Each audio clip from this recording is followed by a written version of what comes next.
ఈ వీడియో చూసే ముందు జై శ్రీరామ్ అని కామెంట్ చేయండి. హిందూ ధర్మంలో ఆంజనేయ స్వామి చాలా శక్తివంతమైన దేవుడు. కష్ట సమయాల్లో ఆపద్బాంధవుడిగా కోరిన కోరికలు తీర్చే అభయాంజనేయ స్వామిగా హనుమంతుణ్ణి పూజిస్తారు. ప్రతి సంవత్సరం చైత్రమాసం పౌర్ణమి రోజున హనుమాన్ జయంతిని జరుపుకుంటారు. అయితే ఈ సంవత్సరం హనుమాన్ జయంతి ఏప్రిల్ 23న మంగళవారం రోజు వచ్చింది. మంగళవారం లేదా శనివారం రోజు హనుమాన్ జయంతి వస్తే అది చాలా శక్తివంతమైనది. ఎందుకంటే ఈ 2 రోజులు ఆంజనేయునికి ఎంతో ప్రీతిపాత్రమైన రోజులు. అయితే ఈ సంవత్సరం మంగళవారం రోజున హనుమాన్ జయంతి వచ్చింది. హనుమాన్ జయంతి రోజునే చైత్ర పౌర్ణమి కూడా వచ్చింది. కాబట్టి ఈ 2 శుభదినాలు కలయిక వల్ల ఈ మంగళవారం చాలా శక్తివంతమైన రోజు. ఇంతటి శక్తివంతమైన రోజున ప్రతి ఒక్కరూ ఇంట్లో పూజ చేయాలి. హనుమాన్ జయంతి సందర్భంగా ఈ వీడియోలో చెప్పే విధంగా ఇంట్లో పూజ చేసి చూడండి. ఆ హనుమంతుని అనుగ్రహం వల్ల మీ జీవితంలో ఉన్న కష్ట నష్టాలన్నీ కూడా తొలగిపోయి సిరి సంపదలను పొందుతారు. కాబట్టి హనుమాన్ జయంతి సందర్భంగా ఇంట్లో ఎలా పూజ చేసుకోవాలి, ఏ నియమాలు పాటించాలి అనే విషయాల గురించి ఈ వీడియోలో వివరంగా తెలుసుకుందాం. వీడియోని ఎక్కడా కూడా స్కిప్ చేయకుండా చివరి వరకు చూడండి. అలానే ఈ వీడియోకి ఒక చిన్న లైక్ ఇవ్వండి, ఛానల్ని సబ్స్క్రైబ్ చేసుకోండి. ఏప్రిల్ 23వ తేదీ ఇంట్లో ఉండే స్త్రీలు సూర్యోదయం కంటే ముందే నిద్రలేచి మీ ఇంటిని శుభ్రం చేసుకొని ఇంట్లో పసుపు నీళ్లు చల్లి ఇంటిని శుద్ధి చేసుకోవాలి.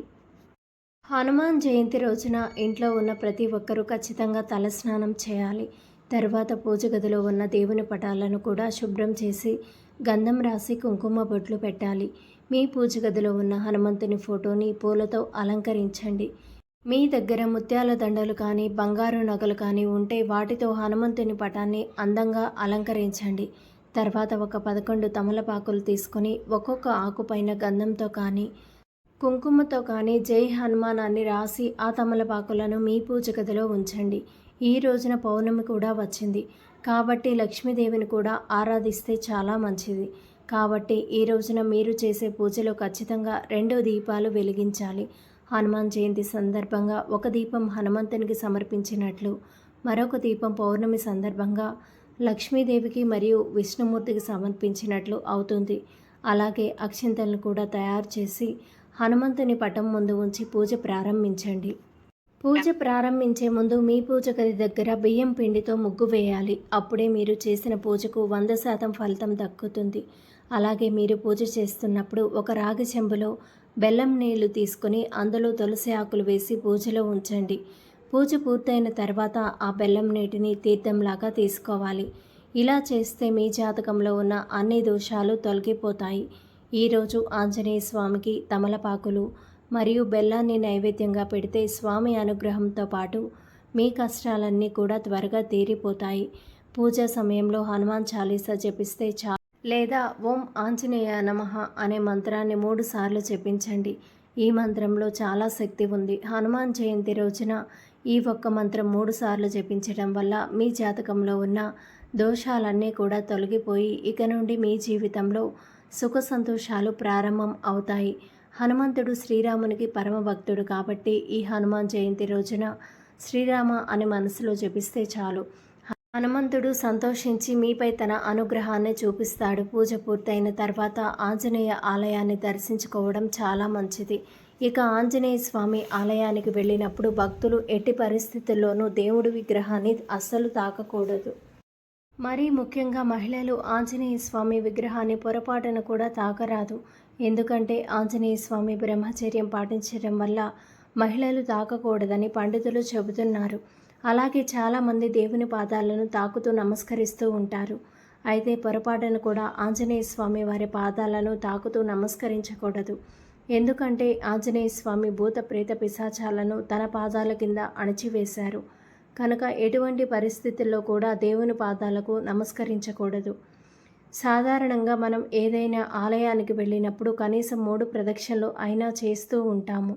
కానీ ఆంజనేయ స్వామి ఆలయానికి వెళ్ళినప్పుడు మాత్రం తప్పకుండా 5 ప్రదక్షిణలు చేయాలి. పొరపాటున కూడా 3 ప్రదక్షిణలు చేయకూడదని పండితులు చెబుతున్నారు. అలాగే ఈ రోజున ఉప్పు అస్సలు తినకూడదు. ఈ రోజున ఉప్పు తినడం వల్ల అనారోగ్య సమస్యలు వస్తాయి. అంతేకాకుండా మీరు చేసే ప్రతి పనిలో కూడా అడ్డంకులను ఎదుర్కోవాల్సి ఉంటుంది. అలాగే ఈ రోజున ఎవరికి కూడా అప్పు అస్సలు ఇవ్వకూడదు. అదే మంగళవారంతో వచ్చిన హనుమాన్ జయంతి కాబట్టి అప్పు అస్సలకి ఇవ్వకూడదు. ఎవరైనా అప్పు ఇస్తే మాత్రం అది తిరిగి రావడం చాలా కష్టమవుతుందట. కానీ ఈ రోజున మీరు తీసుకున్న అప్పును తీరిస్తే కనుక జీవితంలో మీరు అప్పు చేయాల్సి ఉండదు. తొందరలోనే మీరు తీసుకున్న అప్పులన్నీ తీరిపోతాయి. అయితే హనుమాన్ జయంతి రోజున దీపారాధన చేసేటప్పుడు దీపంలో మీరు వేసే ఒత్తుల సంఖ్యను బట్టి మీకు ప్రతిఫలం ఉంటుంది. సాధారణంగా ప్రతి ఒక్కరి ఇంట్లో పూజ చేసేటప్పుడు 2 ఒత్తులతోనే దీపం వెలిగిస్తారు. 2 ఒత్తులతో దీపం వెలిగిస్తే మీ ఇంట్లో ఏ గొడవలు లేకుండా మీ కుటుంబం అంతా కూడా ప్రశాంతంగా ఉంటారు.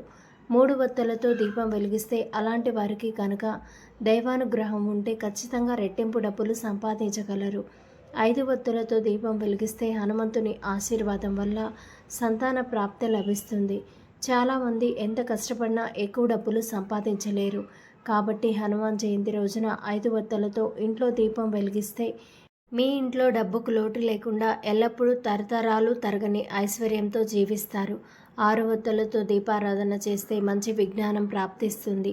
9 ఒత్తులతో దీపారాధన చేయడం వల్ల ఉద్యోగంలో ప్రమోషన్లు, వ్యాపారంలో అధిక లాభాలు వస్తాయని ఆధ్యాత్మిక పండితులు చెబుతున్నారు.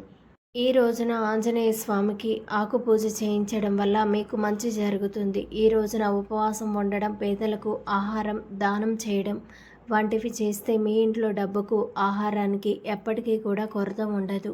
ఈ రోజున పౌర్ణమి కూడా వచ్చింది కాబట్టి సాయంత్రం మీ ఇంటి గుమ్మం ముందు 2 వైపులా కూడా దీపం వెలిగించాలి. ఇలా చేయడం వల్ల లక్ష్మీదేవి ఆశీర్వాదం అనేది మీకు తప్పకుండా లభిస్తుంది. అలాగే మీకు సంపద బాగా పెరిగి ఉన్నత స్థాయికి చేరుకుంటారు. ధన్యవాదములు. ఈ వీడియోని లైక్ చేసి మా ఛానల్ని సబ్స్క్రైబ్ చేసుకొని సపోర్ట్ చేయండి. అలానే ఈ వీడియోని చివరి వరకు చూసినట్లయితే జై శ్రీరామ్ అని కామెంట్ చేయండి.